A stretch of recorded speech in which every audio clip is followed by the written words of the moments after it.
Hey there, Bruce here. Quibi, the mobile streaming platform which debuted 6 months ago in April of 2020, just announced on Wednesday, the 21st of October, that they will be shutting down, closing their doors, liquidating, and selling their content and just trying to get what little pieces they can get of capital back to their investors.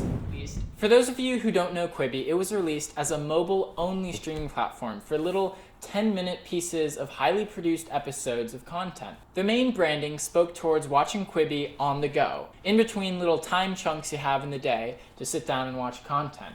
Now, a lot of us do this. We have 10 minutes, 20 minutes, we hop on YouTube and watch some kind of video like this on the internet. But Quibi approached it differently. They were making highly produced content, something that you'd see on Netflix or HBO, something like these half-an-hour episodes but condensed into 10 minutes. And that's where Quibi gets its name, Quick Bites. It was founded by film producer Jeffrey Katzenberg, who previously served as an executive member for Walt Disney Company and DreamWorks. It raised $1.7 billion ahead of its release in April and got some pretty big names like Tyra Banks, Eric Andre, Zac Efron, Justin Roiland, and many more. So a lot of big content creators making content on this new streaming platform. And some very big investors too, from very big studios. So this was kind of the hype. This was the new streaming platform that had something really cutting edge and innovative to offer the world of streaming. Something exciting and what seemed to be pretty fresh and pretty new to the industry was its cutting edge technology. Its platform for mobile-only streaming content. It was a story and a release that I followed for some time. And the day it released, I got the app, I signed up for the 90-day free trial. A really cool feature in the app that I enjoyed was you could be watching on your phone in portrait mode, or you could flip your phone around and watch it horizontal and it would automatically switch the aspect ratio. So they would kind of frame everything that it would work for portrait and landscape modes. However you wanted to watch that kind of content, you could watch it and it would automatically adjust in real time. Okay, so we've got an open letter from Jeffrey Katzenberg released yesterday to the employees of Quibi. We started with the idea to create the next generation of storytelling, and because of you, we were able to create and deliver the best version of what we imagined Quibi to be. So it is with its incredibly heavy heart that today we are announcing that we are winding down the business and looking to sell its content and technology assets. So I don't know if you downloaded Quibi. There were reportedly about 8 million downloads on iOS and Android. But it's quite concerning and perturbing to me to see that a nearly $2 billion investment app just kind of silently died like this. Jeffrey Katzenberg continued to write, "We opened the door to the most creative and imaginative minds in Hollywood to innovate from script to screen, and the result was content that exceeded our expectations. We challenged the engineers to build a mobile platform that enabled a new form of storytelling, and they delivered a groundbreaking and delightful service. And we were joined by 10 of the most important advertisers in the world who enthusiastically embraced new ways for their brands to tell their stories." And yet, Quibi is not succeeding, likely for one of two reasons: because the idea itself wasn't strong enough to justify a standalone streaming service, or because of our timing. Here's where I'll get away from the news a little bit and talk about my feelings about the app. I really like the idea that Quibi had to specifically design mobile content for a person watching on a phone. However, Quibi was a mobile-only service, and you couldn't watch on TV or anything else. You had to watch on a mobile device. And it looks like last week, Quibi opened up their service to Apple TV and other TV services, but unfortunately, maybe that just didn't feel right to them, because just a few days later, they announced that they were going to be closing their doors. So here's my opinion, and you might agree or you might disagree, but I think Quibi severely limited their audience participation by making their app mobile only. They could have opened a lot more doors by being on every platform, such as Hulu or Netflix or HBO, or literally everyone else is on every platform. You see this whole world of technology right now. I feel like the technology sphere is very bent on creating this web, this infrastructure where you could watch anything anywhere. The historical point to this is there used to be all of these different mediums: film, TV, video games, but now in 2020 they're all converging. All these mediums are converging. Back in the day when you went to the movie theater, you would see something drastically different than you would see on your home television screen. It'd be tailored to that medium, that medium of either the silver screen or the television screen.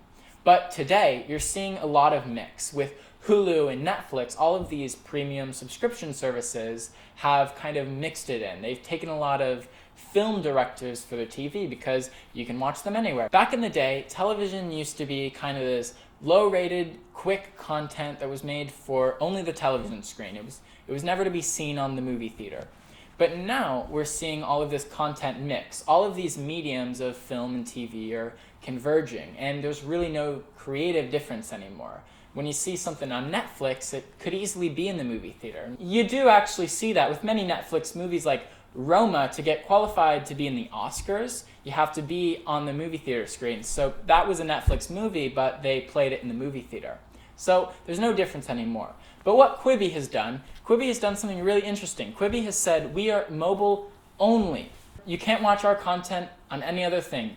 You have to watch it on your phone. Now, when I have a 10-minute break in the day, I usually put on a YouTube video or something to watch. But what Quibi had done was take the idea of highly produced content. Personally, when I'm watching this kind of cinema content, I like it to be on a big screen, right? Because there are so many details, so many little articulations that are in the content that I kind of miss when I'm on the phone screen. Now, this is just personal preference, but I think it also closed the door for a lot of valid consumers that would have wanted to have the diversity of viewing options. So that's one kind of issue that I think is worth mentioning about Quibi, the platform. On this new kind of content, Jeffrey Katzenberg writes, our goal when we launched Quibi was to create a new category of short-form entertainment for mobile devices. Although the circumstances were not right for Quibi to succeed as a standalone company, our team achieved much of what we set out to accomplish, and we were tremendously proud of the award-winning and innovative work that we have produced, both in terms of original content and the underlying technology. Over the coming months, we will be working hard to find buyers for these valuable assets who can leverage them to their full potential. It's my understanding that Quibi had a few shows like I'm Seeing Reno 911, like older shows that weren't created by Quibi, like a lot of these streaming companies have. But they had a lot of their original content, and that was their selling point, right? All of these kind of streaming companies like Netflix and Hulu and HBO, they want to make their original content so that consumers have to go to them to see their content. And this was a lot of what Quibi did. A lot of what they were doing was creating this innovative content style that worked for the framing. To end on kind of a down note, the end of the letter writes, all that is left now is to offer a profound apology for disappointing you and ultimately for letting you down.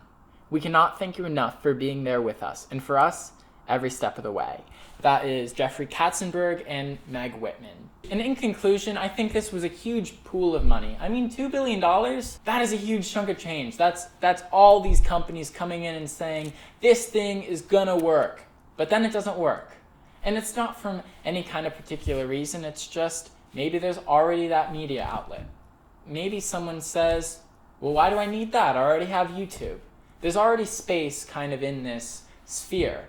And for Quibi to come in and say, I'm going to steal all the audience this way, well, you can't really plan for that. You just kind of have to hope that your brand and your thing is going to catch on. So that's one fault that Quibi had. They just didn't catch on. They kind of fell silently. Thank you everyone for watching. I'll see you Monday. I post every Monday and Friday, so make sure to click that notification bell and please give me a like if you liked the show, the little news piece. I just wanted to share my thoughts on this app that I was kind of rooting for. So thank you so much for watching and have a great day.